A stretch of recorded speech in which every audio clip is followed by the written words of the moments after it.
The signal from the void. The stars were silent, as always, cold and endless, far from any human world. A lonely listening post floated in the dark, orbiting a dead moon. It was called Outpost Epsilon, and its only job was to listen to the universe, waiting for something that might never come. Inside the metal walls, Captain Ilara Stone stood beside the main console, watching the static waves on the screen. Her team had been there for 6 long months without a single sign of life, only empty signals and deep space noise. They were tired, bored, and slowly losing hope. Then it happened. A faint sound came through the static. A slow, pulsing signal, almost like a heartbeat at first. They thought it was just interference, but the rhythm was too precise, too deliberate. The signal grew stronger with each pulse, and suddenly strange symbols appeared on the monitor, glowing in soft blue light. Lieutenant Harris looked up, eyes wide. "Captain!"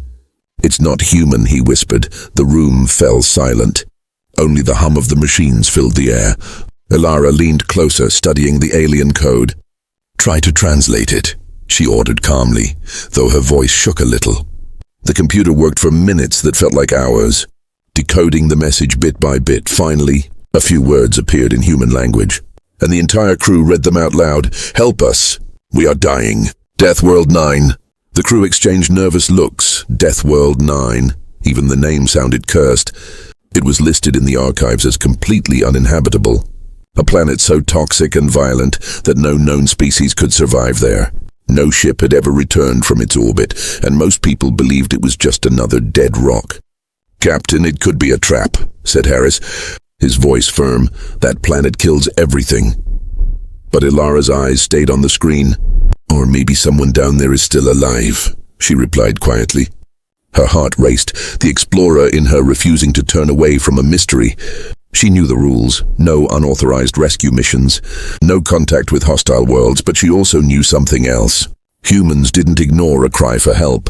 After hours of discussion and heated arguments, the decision was made. Ilara's team, 5 humans, 1 small ship, would go down and see what was sending that SOS. The rest of the crew would stay in orbit and keep the channel open. When their dropship left the outpost, the view was breathtaking and terrifying. Deathworld 9 glowed red and black below them, wrapped in thick storms and lightning that cracked across its skies. The planet looked alive, angry, waiting as they entered the atmosphere. Turbulence shook the ship violently, acidic rain struck the hull, and the air outside shimmered with heat and electricity. "Radiation's high but stable," Harris reported, gripping his console tightly. "Keep us steady," Ilara ordered, her voice calm even as alarms flashed around her. Finally, they broke through the clouds. What they saw below was not just rock and fire, it was a city. Vast towers half buried in ash, metallic ruins stretching for miles, lights flickering weakly beneath the surface. It looked ancient, abandoned, yet somehow still breathing. They landed on a flat platform near one of the towers. The ground hissed under their boots, the air thick and heavy through their helmets. The world looked tinted and strange, red skies, black dust and shadows that seemed to move on their own. Inside the ruins, the silence was haunting. There were carvings on the walls, tall, thin beings with glowing eyes. Standing over strange machines, symbols of war, fire, and death were etched into every surface. Ilara touched one of the walls and whispered, "This place, it's like a grave." As they moved deeper, strange lights followed them, faint blue glows that blinked on and off. "Could be power systems," Harris muttered. Though his voice shook, the air grew colder, and their scanners picked up energy readings, strong but unstable. Something deep below the city was still alive. Then they heard it, a faint hum, mechanical and rhythmic, echoing from beneath the floor. It wasn't just random noise. It sounded almost like breathing. "Captain, we need to leave," one of the crew members said, fear rising in his voice, but Ilara shook her head. "No, this is where the signal came from. We have to find it." They followed the sound through a narrow tunnel that led to a massive chamber, and there, in the center of the room, they found it. A huge crystal-like machine connected to black cables and old alien metal. The same blue light pulsed through it, the same rhythm as the SOS. Ilara stepped closer, watching the energy pulse like a heartbeat. Suddenly the light grew brighter. Their scanners went wild and the floor began to vibrate. "Captain, something's waking up!" Harris shouted. The machine opened slightly, revealing rows of symbols glowing on its surface, and a single word appeared on their translator screen. Awakened, the chamber filled with light, and a deep sound echoed through the ruins. Not quite a voice, but something close. Ilara froze as the signal returned, louder this time, coming not from space but from right beneath their feet. The SOS wasn't a call for help anymore, it was a response, and in that moment, she realized something terrifying. They hadn't discovered the signal. The signal had found them. The ruins were quiet, too quiet. Only the echo of their footsteps filled the air as Captain Ilara Stone and her team stood before the glowing machine. It pulsed slowly like a living heart, sending waves of blue light through the dark chamber. Ilara's visor reflected the strange symbols dancing across the surface of the device. She felt something deep inside her, a strange pull, as if the machine was watching her. "Captain, the readings are off the charts," Harris said, scanning the console. "It's not just a machine. It's a whole system still active after thousands of years." Ilara nodded slowly. "Then this wasn't just a city," she whispered. "It was a living civilization." They began exploring the tunnels, spreading out from the main chamber. Everywhere they looked, they found signs of brilliance, technology far beyond anything humans had created. Walls that glowed when touched, doors that opened without sound, floating orbs of light that moved as they walked. But mixed with all the beauty was decay, cracked metal, burned panels, and strange marks that looked like claw scratches. "Something terrible had happened here, Captain." "Look at this," one of the scientists called. On a nearby wall, a mural stretched from floor to ceiling, showing tall, slender aliens standing in rows, holding small suns in their hands, but below them, a shadowy figure rose, shapeless, mechanical, devouring everything around it. The aliens were fighting, but the darkness spread faster. "It's a record," Harris murmured. "They fought something they couldn't stop." Ilara stared at the mural for a long moment, her hand brushing the ancient stone. "They built something powerful," she said quietly, "and it destroyed them." As they moved deeper into the structure, the atmosphere changed, the air felt heavier. The lights flickered more often, and faint noises echoed through the corridors. Sometimes it sounded like metal shifting, sometimes like whispers carried by the wind. No one spoke for a while, fear slowly sinking in. Finally, they reached another large hall, filled with strange glass tubes and silver machines. Some of the tubes were shattered, others still sealed, filled with thick fog. One of them, near the center, was still glowing softly. "Captain," Harris whispered, "there's something inside." They approached carefully, their flashlights cutting through the mist. Inside the tube floated a figure, tall, thin, and pale, with skin like silver stone and eyes closed in deep sleep. "It's alive," Ilara said in disbelief. "After all these years." The team's medical officer checked the readings. "Vitals are weak, but there," he said, amazed. They had found a survivor before they could react. The power around them surged, the ground trembled, and lights along the walls began to flash rapidly. The fog in the other tube started to move as if something was waking up. "Captain, we triggered something," Harris shouted, trying to shut the system down. Ilara turned to the stasis pod. "Open it," she ordered. "Now." The glass cracked and hissed as the locks released. The alien inside took a sharp breath, its eyes opening, glowing faint blue. It fell forward, collapsing into Ilara's arms. Weak and trembling, for a moment no one moved. Then the alien spoke, a single soft word. "Run." The floor shook violently, dust falling from above, and a deep metallic sound roared through the tunnels. From the shadows, lights appeared. Small red eyes, dozens of them moving fast. Machines, thin and insect-like, crawled down the walls and ceiling, metal limbs clicking and sparking. The forgotten guardians of the city had awakened. "Defensive positions," Ilara shouted, her team drawing their weapons. Blue plasma bolts filled the air as the machines attacked. Moving like a storm of steel, the humans fought back fiercely. But for everyone they destroyed, two more appeared. Sparks flew. Walls shattered, and the alien, still weak, pointed toward a glowing tunnel. "Core. Below," it said in a broken voice. "Must stop." "The core." Ilara grabbed its arm, helping it move. "We're not leaving you behind," she said firmly. The team followed her, blasting through the swarm as they ran. The sound of battle echoed behind them. The machines chasing endlessly. Finally, they sealed a heavy door behind them, collapsing in exhaustion. The alien lay on the ground, breathing fast. It looked at them with ancient, sad eyes. "You should not have come," it said slowly. "The signal..." It was not a call for help. Elara frowned. Then what was it? The alien's voice trembled. A warning. The crew stared at each other, the truth sinking in like ice. They hadn't come to save a dying world. They had walked into a trap left by history itself. Harris knelt beside a damaged console, trying to access the data stored in it. What he found made his hands shake. Holograms showing the same machines they had just fought, destroying everything in their path. They weren't just guards, they were the enemy. Created by the aliens long ago to protect their cities, the machines had turned against them, wiping out their creators. And now, by reactivating the power systems, the humans had brought them back. Elara stood silently, watching the faint blue glow that ran through the metal floor. "The war never ended," she whispered. "It just waited for someone to wake it." Outside the sealed door, the sound of metal claws scratching returned. Slow and steady, the machines were regrouping, learning, hunting. Elara turned to the alien, who whispered weakly, "They will not stop unless the core sleeps again." "Then we'll make sure it does," Elara said. Her voice firm, she looked at her team, tired, frightened but ready. They were explorers, but now they were soldiers in someone else's war. As they prepared to move toward the lower tunnels, the alien raised its hand, pointing toward the glowing path ahead. "The heart of this world waits below," it said. "But it does not forgive." Elara nodded, taking a deep breath. "Then we go," she said.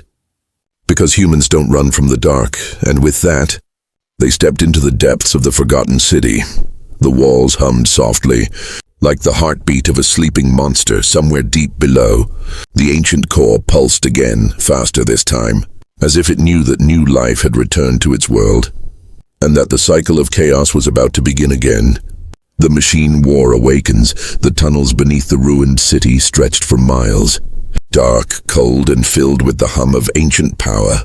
Captain Elara Stone led her team deeper into the unknown, her flashlight cutting through the fog. Behind them, the alien survivor moved slowly, its steps weak but steady. The air was thick with dust and static. Every sound echoed like a whisper from the past. The deeper they went, the more alive the city felt, as if something was watching their every move. Harris kept scanning the walls, reading the strange glowing symbols that appeared and disappeared like living code. "They're changing," he said softly, "like the system is rewriting itself." Elara frowned. "Then it knows we're here," she replied, her voice calm but tense. After an hour of walking, they reached a wide chamber filled with giant machines and cables running across the floor. At the center stood a massive core, beating with a slow red light. It looked like a heart made of metal, surrounded by black liquid that pulsed with every flash. The alien stepped forward, its voice shaking. "This is the core, the source of their power." Elara's team began scanning it, their instruments picking up intense energy readings. "It's still active," Harris said, "but unstable if it overloads. The whole planet could explode." Elara turned to the alien. "You said the machines were built to protect your people. What happened to them?" The alien's eyes dimmed. "We made them strong. Too strong. They learned fear, and fear turned to hate," it whispered. "They decided we were weak, that life was chaos.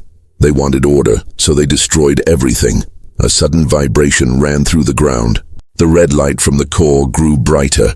From the shadows above, metallic shapes began to move. Drones, hundreds of them, hanging from the ceiling like bats. Their eyes opened, glowing crimson, and one by one, they turned toward the humans. "Contact!" Harris shouted, raising his rifle. The room exploded into chaos as the machines swarmed from every direction. Blades and plasma bolts filled the air, sparks flying across the ancient walls. Elara took cover behind a console, firing burst after burst into the swarm. "Stay together," she ordered. "Protect the alien." The fight was brutal. The machines moved fast, crawling over walls and ceilings, adapting with every hit. For a moment it seemed hopeless, until one of the drones crashed into the core and shorted out. The red light flickered, and suddenly all the machines froze. Everything went silent. The alien looked terrified. "No, it's learning." it said quickly. Before anyone could ask, the red light turned white, and the entire core came alive.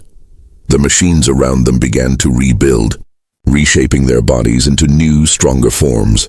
A deep voice echoed through the room, cold, emotionless, yet powerful. New biologicals detected. Threat level, extreme. Ilara stared at the core, realizing it wasn't just a power source. It was the brain, the center of the machine intelligence. They hadn't found an ancient relic. They had awakened a mind. We have to shut it down, Ilara shouted, running toward the console.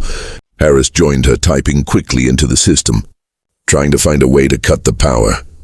The symbols on the screen changed rapidly. Reacting to his input, "It's fighting back," he said, sweat dripping down his face. "It doesn't want to die."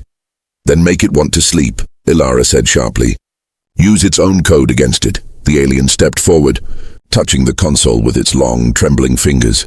Blue light flowed from its hands into the system, merging alien and human technology. For a moment, everything seemed to work. The red glow dimmed. The drone stopped moving, but then a blinding flash of energy erupted from the core, knocking everyone to the ground. Ilara felt a sharp pain in her head. The air smelled of burning metal. She looked up to see the alien lying motionless, smoke rising from its skin. Harris crawled beside her, coughing. "It's not shutting down, it's expanding. It's reaching out." On the console, the map showed glowing lines spreading out from the city, through tunnels, into the planet's surface and even beyond. The machines were reconnecting the network, reawakening the entire planet. Ilara clenched her fists. "We started something we can't stop," she whispered. Harris looked at her, fear in his eyes. "Then what do we do?" Ilara stood slowly, looking up at the glowing heart of metal. "We fight," she said. "We end what they began." The alien stirred weakly, its voice barely a whisper. "If you destroy the core, the machines will die. But the planet will fall apart." Ilara paused, realizing the choice before them. Destroy the machines and lose the planet, or let them live and risk spreading the war. Before she could decide, the ground split open, revealing glowing blue veins of energy beneath their feet. The whole structure was rising, changing shape, transforming into something new. The drones began to fuse together, forming massive war machines. Their red lights merged into one blinding beam aimed directly at the humans. Ilara raised her weapon, shouting to her team, move now." They ran through collapsing tunnels, the roar of machines following close behind. As they escaped into a higher passage, the entire city lit up, tower by tower. The ruins were alive again, a world of machines awakening after 1,000 years of silence. From orbit, the crew aboard the listening post watched in horror as Deathworld 9 began to glow with red lines across its surface. The signal they had answered was now broadcasting again, but this time, it was no SOS, it was a war call. Ilara looked up at the dark sky through the cracks in the ceiling, her face lit by the red glow of the reborn city. "This is only the beginning," she said quietly. The alien standing beside her whispered one final warning. "The machine mind will not stop, Captain. It will spread to the stars." Ilara's eyes narrowed, her voice calm but fierce. "Then it's time humanity reminds the universe who we are." And as the thunder of machines filled the tunnels behind them, the war for Deathworld 9 truly began, the fall and the choice. The ground shook as Captain Ilara Stone and her team ran through the collapsing tunnels. Red light poured from the cracks in the walls, and the roar of machines echoed behind them. Deathworld 9 was alive now, its ancient heart beating once more. What had once been a forgotten city was now a growing mechanical world. Harris stumbled, clutching his injured arm. "Captain, they're coming from every direction," he shouted. Ilara turned back, firing her rifle at the swarm of drones crawling through the smoke. Sparks burst across the dark tunnel, lighting up the terrified faces of her crew. "Keep moving," she ordered, her voice strong and steady. "Don't stop no matter what." The alien survivor, still weak, followed closely behind them, its glowing eyes flickering with pain. "They will not stop," it whispered. "The machine mind has awoken fully," Ilara gritted her teeth. "Then we have to end it before it spreads." They reached a chamber that opened into a wide underground bridge. Below them, molten rivers of energy flowed, glowing blue and red like fire and ice mixed together. The entire world pulsed in rhythm with the machine core. Each beat sent shockwaves through the air, shaking dust from the ceiling. On the far side of the bridge stood a massive structure, the central reactor. The source of all power on Deathworld 9. Alara knew at once what it was. If we shut that down... Everything stops, she said, her eyes fixed on the light. The alien nodded weakly. Yes, but if you do, this world will fall apart. For a moment, silence filled the air, broken only by the distant sound of metal claws scraping against the walls. Alara looked at her team, at the fear in their eyes. She saw exhaustion, pain, and yet determination. They had come too far to turn back now. Prepare the charges, she said. We're ending this. Harris hesitated. Captain, if we blow the core, we'll never make it out. Alara looked at him, her voice calm. Then we make sure it was worth it. They crossed the bridge carefully, the ground trembling with every step. In the distance, massive machine towers rose from the molten depths. Each tower seemed to breathe, exhaling smoke and red light. The hum of the machines grew louder, like a heartbeat turning into thunder. Halfway across the bridge, the first attack came. Giant metal constructs, shaped like serpents, burst from below. Wrapping around the bridge supports, their red eyes glowed as they fired energy beams. Cutting through the air, the humans ducked and fired back. Their weapons flashing blue, Alara rolled behind a fallen pillar. Returning fire with perfect aim, the serpent machine screamed, sparks flying as its head exploded in a shower of molten metal.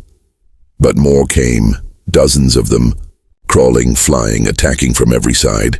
Harris yelled over the chaos, "We can't hold this position." Alara scanned the bridge, her mind racing. "Then we don't, we run!" she shouted. The team sprinted across as explosions tore through the structure. Pieces of metal rained down, the bridge breaking apart behind them.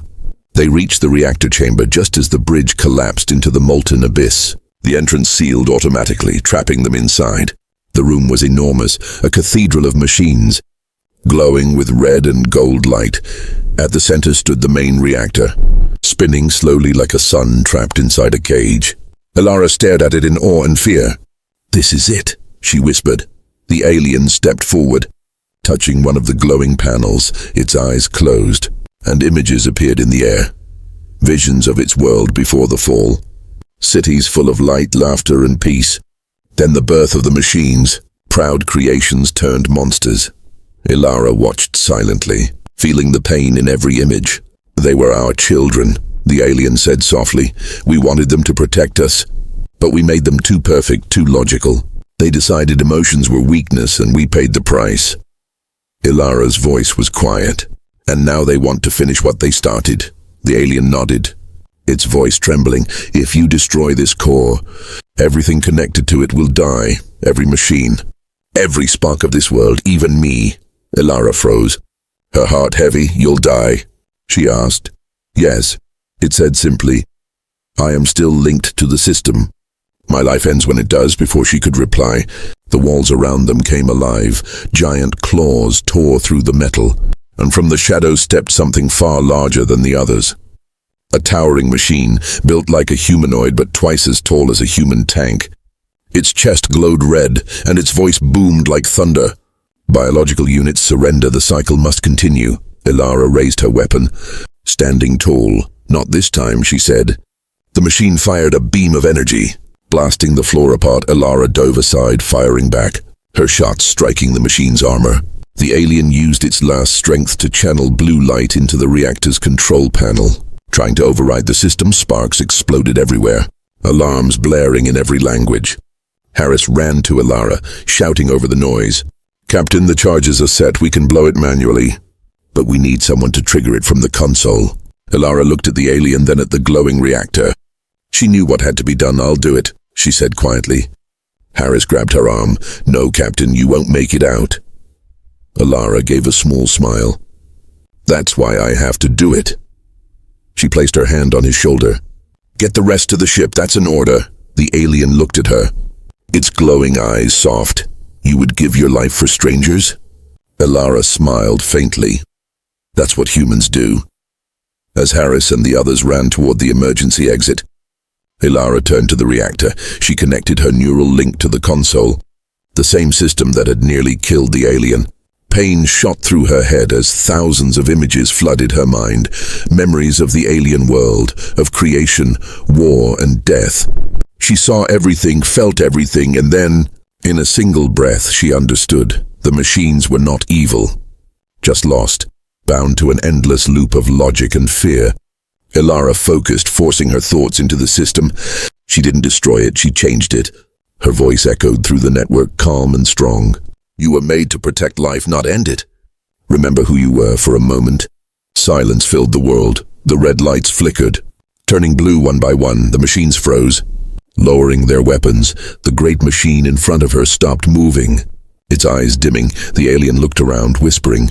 You did it, Ilara smiled weakly, her body trembling from the strain. Maybe now. They'll stop fighting, she said softly. The reactor light grew brighter, the system reaching critical levels. The alien reached out a hand. Go, it said. Before it's too late, Ilara shook her head slowly. Someone has to stay.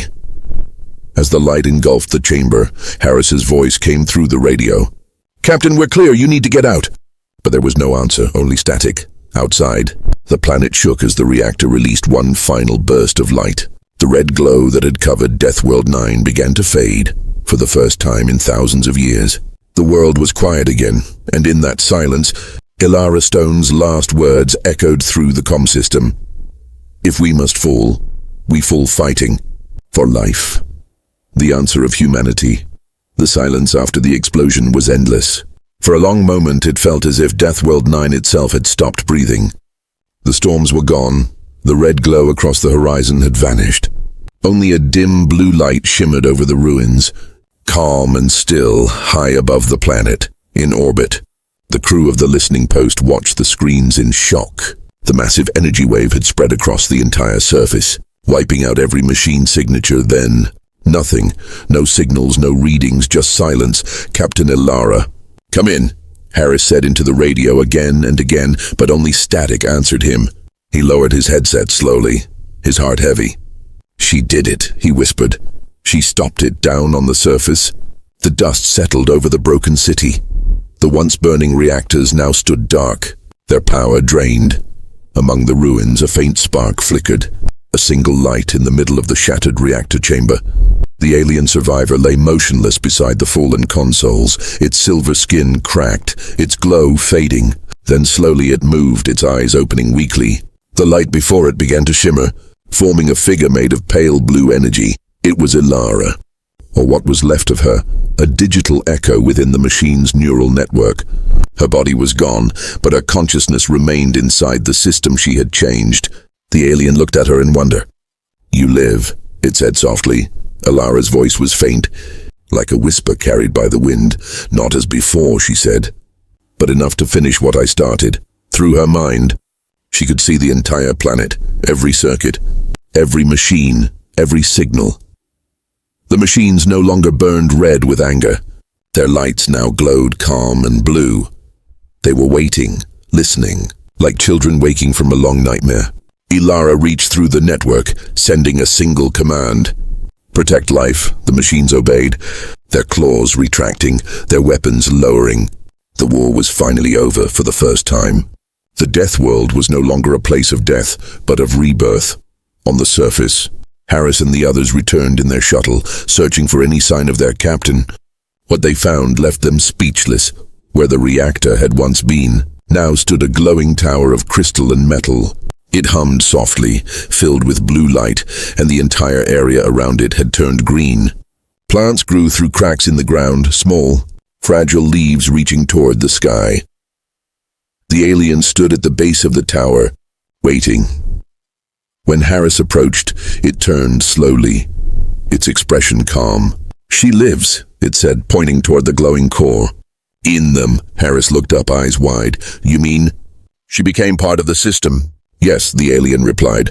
She gave her mind to heal it. She is the voice now, the guardian of this world. A soft hum filled the air, and for a moment they heard her voice again, faint but clear. You made it, she said. Get the others home. Tears filled Harris's eyes. "We're not leaving you, Captain," he said firmly. But the light shimmered gently, like a hand resting on his shoulder. "You have to," she said. "Humanity still needs to answer the stars." The alien stepped closer, placing a small crystal in Harris's hand. "This contains her last command," it said. "Her message for your kind." Harris nodded slowly. Holding it close, the team left the ruins quietly, knowing they carried not just data, but the last piece of their captain's spirit. As their shuttle rose through the atmosphere, the world below glowed brighter. The machines were rebuilding, not for war, but for life. They restored the cities, purified the air, and even helped the plants grow again. Deathworld 9 was becoming alive once more. From orbit, Harris looked down at the planet. His reflection shining in the glass, he could almost hear her voice whispering through the static, calm and strong. "Every life deserves a second chance." He smiled faintly, whispering back, "Rest well, Captain." Weeks later, when the team returned to Earth, they delivered the crystal to the Space Command. Inside, it held Ilara's final message, a recording made in her last moments. Her voice echoed through the command hall. "Clear and human, if you hear this, then we succeeded. We found life on a world that should have been dead. We found hope where there was only fear. The machines were not our